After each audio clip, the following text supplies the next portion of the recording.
Alright, so, hey guys, it's Pandapwnage here. I'm going to be playing some of a new game, called Katawa Shoujo. I've never played this before or anything like it. I had a friend run through it with Emmy's storyline for me, just to show me what it was like, so, I'm gonna be doing this. So, let's do this. This is a popular, I missed the last thing, shit. Okay, just making sure of that. But now in late winter, it feels like I'm standing under a pile of kindling. I breathe into my cupped hands and rub them together furiously to prevent them from numbing in this cold. Just how long am I expected to wait out here anyway? I'm sure the note said 4 p.m. Ah, yes, the note slipped between the pages of my math book while I wasn't looking. As far as cliches go, I'm more of a fan of the letter in the locker, but at least this way shows a bit of initiative. As I ponder the meaning of the note, the snowfall gradually thickens. The snowflakes silently falling from the white painted sky are the only sign of time passing in this stagnant world. Their slow descent upon the frozen forest makes it seem like time has slowed to a crawl. God damn, this is like the fucking Catcher in the Rye. Could you be like any more fucking the rustling of dry snow underfoot startles me, interrupting the quiet mood. Someone is approaching me from behind. Oh, from behind. Hi, Hisao? You came? Of course. A hesitating, barely audible question. Of course I came. However, I recognized the owner of that dainty voice instantly. I feel my heart skip a beat. Oh, shit.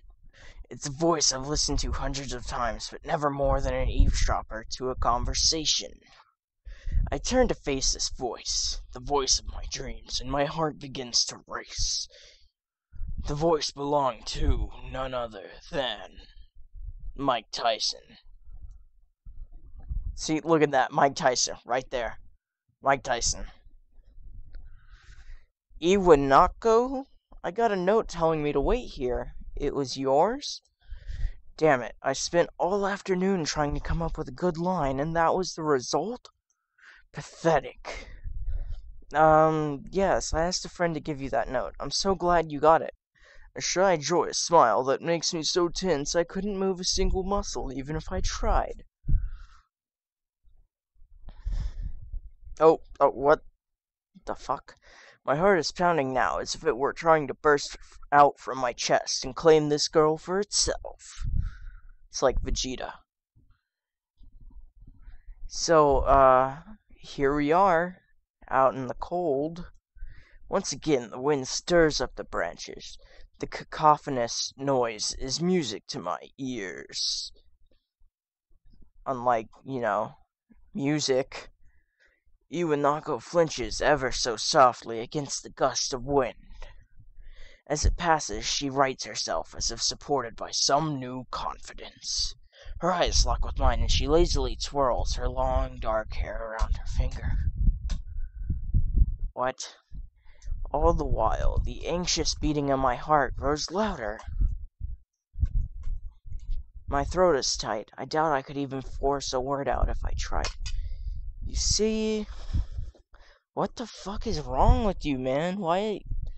What's going on with your heart that's, like, making red things? I wanted to know... Stop it! If you'd go out with me!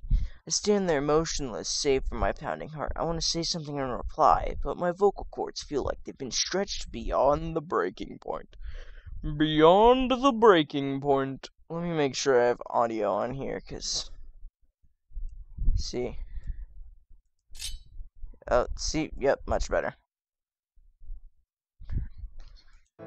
Hisao? I reach up to try to massage my throat, but this only sends spikes of binding pain along my arms. Hisao? My whole body. The fuck. Just put it down just a little bit. Fucking loud shit.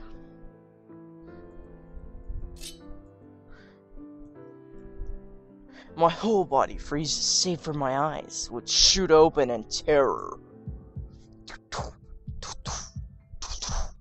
Dude, what the fuck? Hisao! The beating in my chest suddenly stops, and I go weak at the knees. The world around me, the canopy of bare branches, the dull winter sky, Iwanako running towards me, all these fade to black. The last things I remember before slipping away are the sounds of Iwanako screaming for help, and the incessant clatter of the branches above.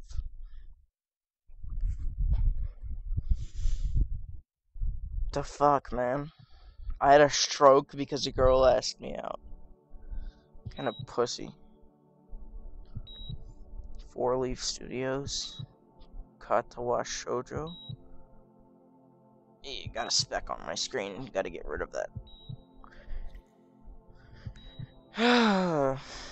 Why do I need an IV drip?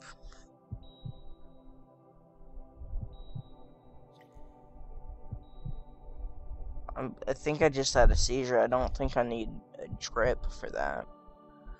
Pretty sure I can drink water just fine on my own. Is that a meth pipe? They have a meth pipe here. There's the meth. And cocaine is right there. Because it doubles as a crack pipe. Yes. Oh no. It's ticking down to my death.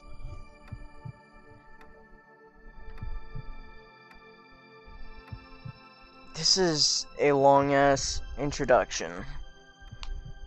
Fuck. Oh. I was going to do some amnesia for you guys. It's been 4 months since my heart attack. I was going to do some amnesia for you guys, but, pretty much that kind of went down the drain because I decided to play this for the first time, and I just don't want to have to go through the trouble of installing Amnesia again on this and then starting you guys over with a new series, so let's just do this. So. Fucking leaves. In that whole time, I can probably count the times I've left this hospital room unsupervised on one hand. 4 months is a pretty long time when you're left alone with your thoughts, so I've had plenty of time to come to terms with my situation. Arrhythmia. A strange word. A foreign, alien one that you don't want to be in the same room with. A rare condition. It causes the heart to act erratically and occasionally beat way too fast. It can be fatal. Apparently, I've had it for a long time. They said it was a miracle that I was able to go on so long without anything happening. Is that really a miracle? I guess it was supposed to make me feel better, more appreciative of my life. It really didn't do anything to cheer me up.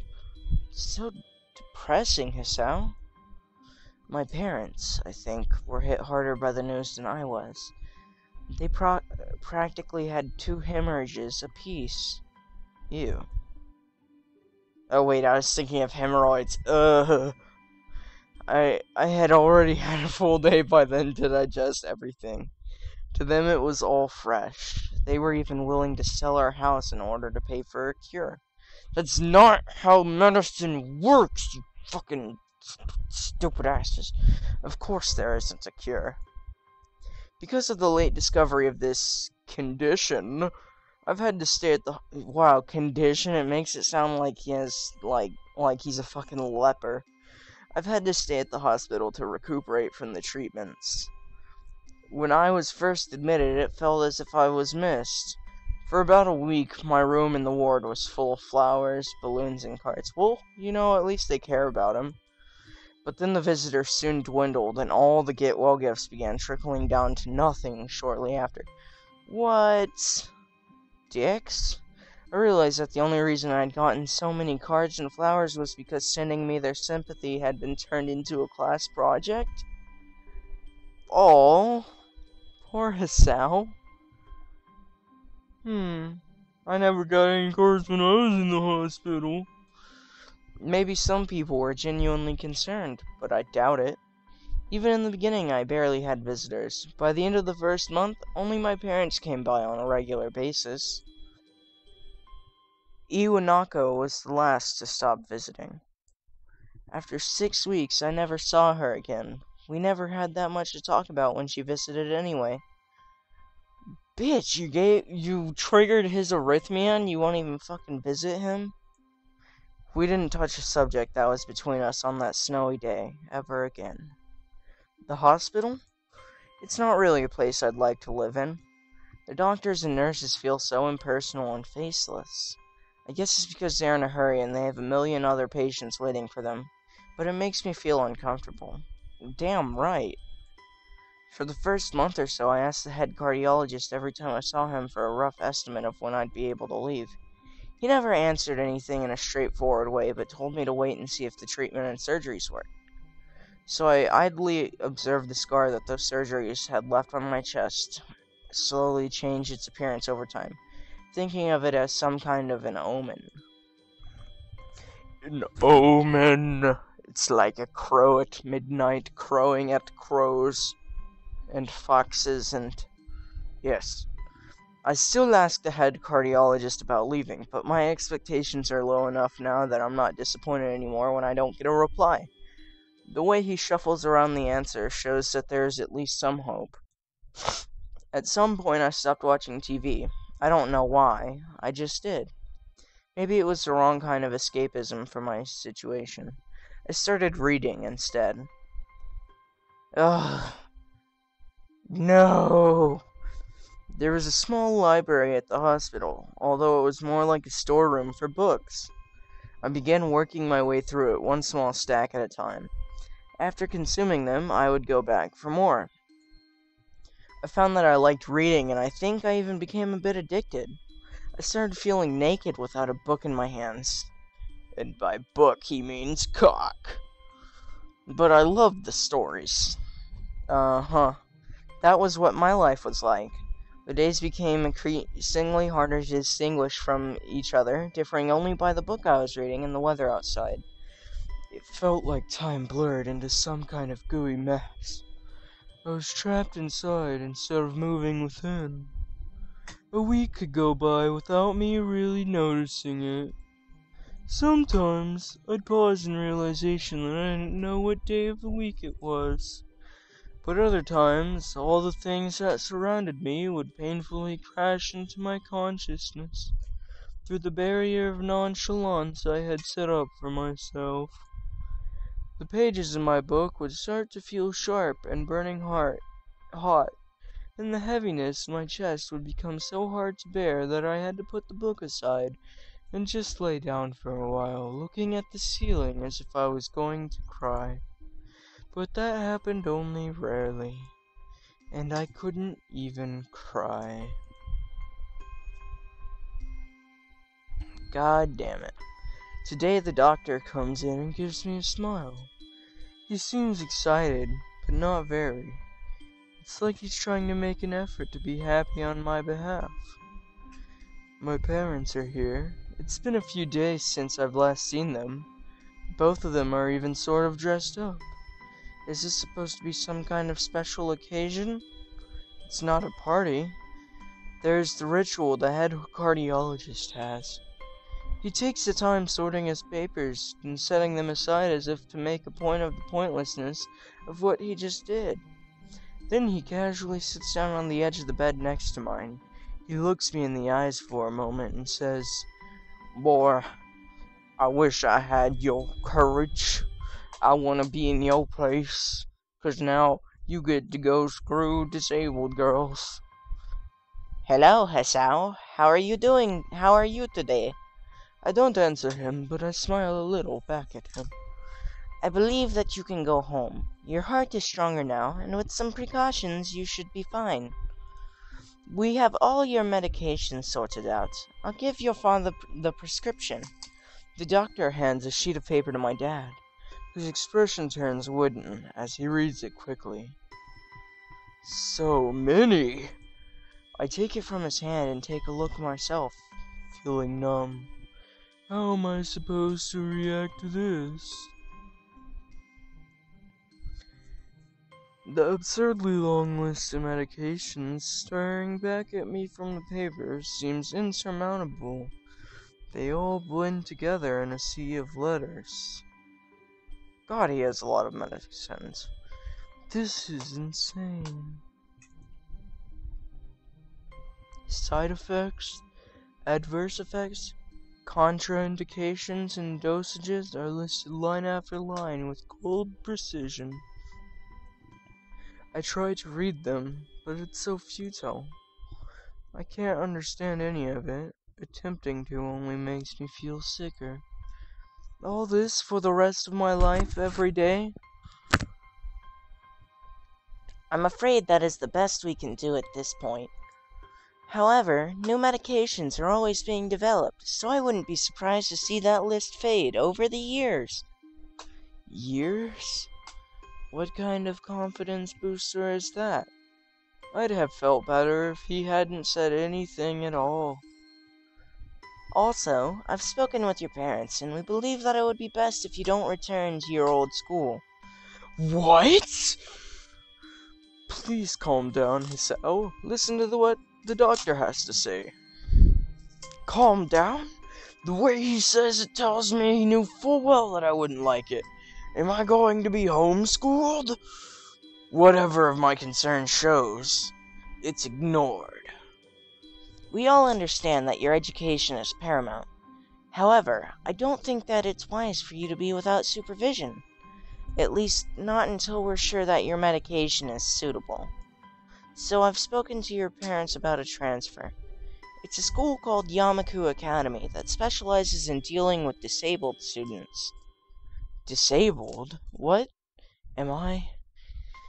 It has 24-hour nursing staff, and it's only a few minutes from a highly regarded general hospital. The majority of students live on the campus. Think of it as a boarding school of sorts. It's designed to give students a degree of independence while keeping help nearby. Independence? It's a school for disabled kids. Don't try to disguise that fact. If it was really that free, there wouldn't be a 24-hour nursing staff, and you wouldn't make a hospital being nearby a selling point.